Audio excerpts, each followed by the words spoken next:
मैं भी नहीं चाहती थी कि मैं अपने ससुर के साथ रहूं। दोस्तों, मेरा नाम शिवानी है और हम लोग गोरखपुर में रहते हैं। दोस्तों, मेरी शादी को हुए 4 साल हो गए हैं, पर मैं अपनी शादी से बिल्कुल भी खुश नहीं हूँ, क्योंकि मेरे पति एक फौजी है और वह घर में कभी कभार ही आते हैं।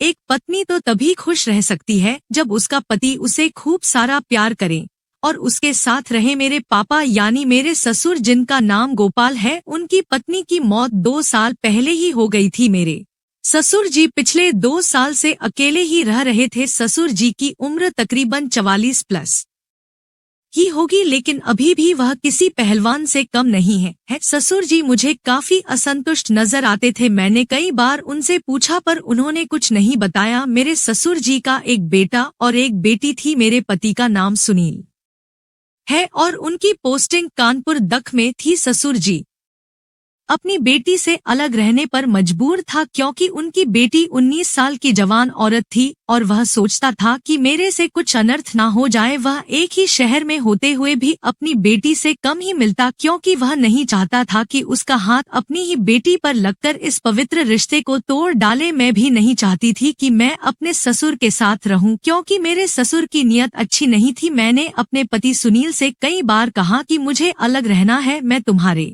बाप के साथ नहीं रह सकती, पर वह नहीं मानता था। मेरे पति का कहना था कि मैं ज्यादातर अपनी ड्यूटी पर ही रहूंगा, तो अब की देखभाल कौन करेगा। मैंने भी जिद करना शुरू कर दी कि मुझे अलग ही रहना है, तो आखिर सुनील ने भी मेरी बात मान ली और अलग घर ले लिया। अब ससुर जी और ज्यादा अकेलेपन का शिकार हो रहे थे। एक दिन मेरे पति का फोन आया और उन्होंने कहा कि साहब ने मेरी 1 महीने की छुट्टी तय कर दी है और मैं कल ही घर आ रहा हूँ।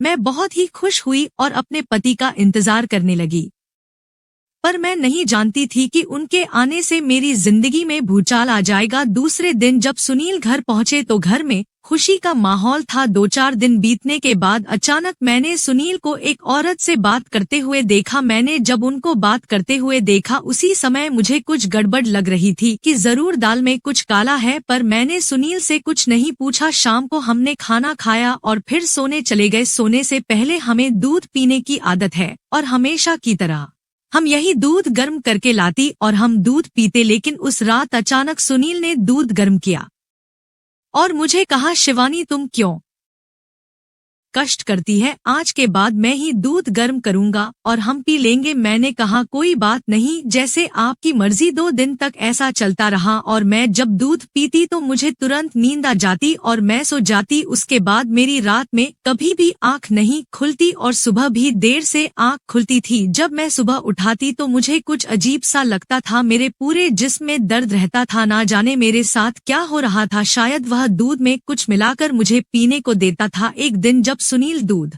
लेकर आए और कहा, ये लो दूध पी लो, मैं वॉशरूम होकर आता हूँ। सुनील जैसे ही बाथरूम गया, मैंने दूध को गिरा दिया और मैं बहाना बनाकर सोने का नाटक करने लगी। कुछ ही समय में वही औरत वहां पर आती है और सुनील से गले लगती है। मैं चुपचाप देखती रही और मैंने कुछ नहीं कहा। देखते ही देखते उन दिनों ने वह सब कुछ किया जिसका मैंने कभी अंदाजा भी नहीं लगाया था कि सुनील ऐसा भी कर सकता है। मैंने उनकी काम करते समय वीडियो भी बना ली थी ताकि सुनील कभी मुकर ना जाए। दूसरे दिन मैंने सुनील के पापा को फोन लगाया। पापा ने कहा, क्या बात है, अचानक फोन कर दिया, इससे पहले आपने कभी भी अपने पापा को फोन नहीं किया, सब कुछ ठीक तो है ना। मैंने पापा से कहा, पापा जी आप यहाँ पर चले आइए, मुझे आपकी जरूरत है, मुझे सुनील ने धोखा दिया है और मैं आपके बेटे से तलाक चाहती हूँ। पापा ने कहा, ऐसा क्या हुआ है बेटा? मैंने कहा, आप अभी चले आए पापा जी। तभी ससुर जी जल्दी से अपने बेटे के घर पहुंचा तो उन्होंने देखा कि मेरा रो रो रोकर बुरा हाल हो गया था। फिर ससुर जी मेरे पास आए और पूछने लगा कि बेटी क्या हुआ? सबसे पहले तो तुम रोना बंद करो अब और मुझे पूरी बात बताओ। बेटी तू घबरा नहीं, तेरे पापा जी है ना। शाबाश बेटी, मुझे सारी बात बताओ। मैं कुछ नहीं बोल पाई, लेकिन मैंने उनकी रात वाली वीडियो को लगाकर फोन पापा को दे दिया। जब पापा जी ने वीडियो पर नजर डाली तो वह हक्का बक्का रह गए। पापा ने पूरी वीडियो देखी जो रात को उन्होंने कारनामा किया था। फिर ससुर जी बोले कि बेटी यह औरत कौन है, कब से चल रहा है यह सब कुछ? फिर मैंने कहा कि पापा जी क्या आप नहीं जानते इस औरत को? यह सविता है, मेरी भाभी, जिसको आपके बेटे ने फंसाया हुआ है। आपका बेटे ने मुझसे और मेरी सगी भाभी से संबंध बनाए हुए हैं।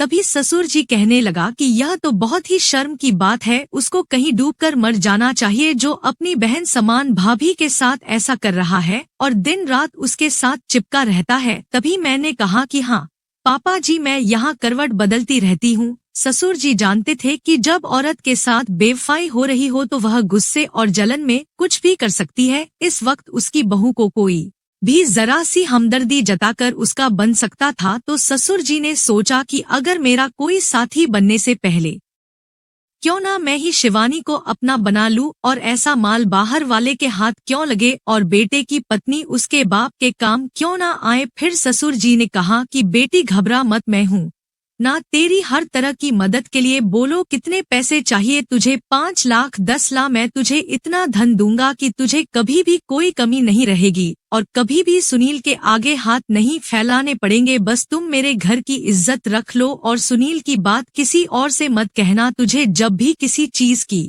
जरूरत हो तो मुझे बुला लेना। इतना कहते ही उन्होंने अपनी बहू को बाहों में भर लिया। रोती हुई बहू उसके सीने से चिपक गई और उस वक्त 1 मिनट के लिए भूल गई थी कि गोपाल उसका पति नहीं बल्कि पति का बाप था। तभी मैंने सोचा कि क्यों ना सुनील से बदला लेने के लिए उसके बाप को ही अपने जाल में फंसा लूं। तभी मैं पापा से कहने लगी कि मेरे प्यारे पापा जी, आप कितना ख्याल रखते हैं अपनी बहू का। मैं आपकी हर बात मानूंगी और घर की बात बाहर नहीं जाने दूंगी। तभी ससुर जी का कहते हैं कितनी समझदार बहू है हमारी। फिर मैंने ससुर जी से कहा कि मुझे सुनील से तलाक चाहिए, मैं ऐसे आदमी के साथ बिल्कुल नहीं रह सकती। पापा जी ने कहा बेटा सुनील को माफ कर दो, तुम्हें अभी बहुत सारी जिंदगी काटनी है और अकेले कैसे काटोगी, सोच समझकर फैसला लेना। फिर मैंने सोचा पापा सही ही तो बोल रहे हैं, पर मैं सुनील को देखना भी पसंद नहीं करती थी। पापा ने सुनील से कहा कि बेटा अपनी पत्नी को संभाल, नहीं तो यह तेरे हाथों से निकल जाएगी, फिर बाद में पछताने से अच्छा है कि तुम सुधर जाओ। कुछ दिनों बाद सुनील भी अपनी ड्यूटी पर चला गया। अब ससुर जी भी मेरे साथ ही रहते थे। एक दिन मैं खाना बना रही थी कि तभी ससुर जी किचन में आ गए और कहा कि शिवानी बेटा, क्यों ना हम वो वाली गेम खेले, इससे आपका और मेरा भी अच्छे से टाइम पास हो जाएगा। मैंने खाना बनाना छोड़ दिया और किचन में ही वो वाली गेम खेलना शुरू कर दिया। उसके बाद हम खुशी खुशी रहने लगे। ससुर जी मेरा खूब ख्याल रखते हैं। तो दोस्तों, कैसी लगी यह कहानी? अगर अच्छी लगी हो तो चैनल को सब्सक्राइब करके हमें सपोर्ट करें। धन्यवाद।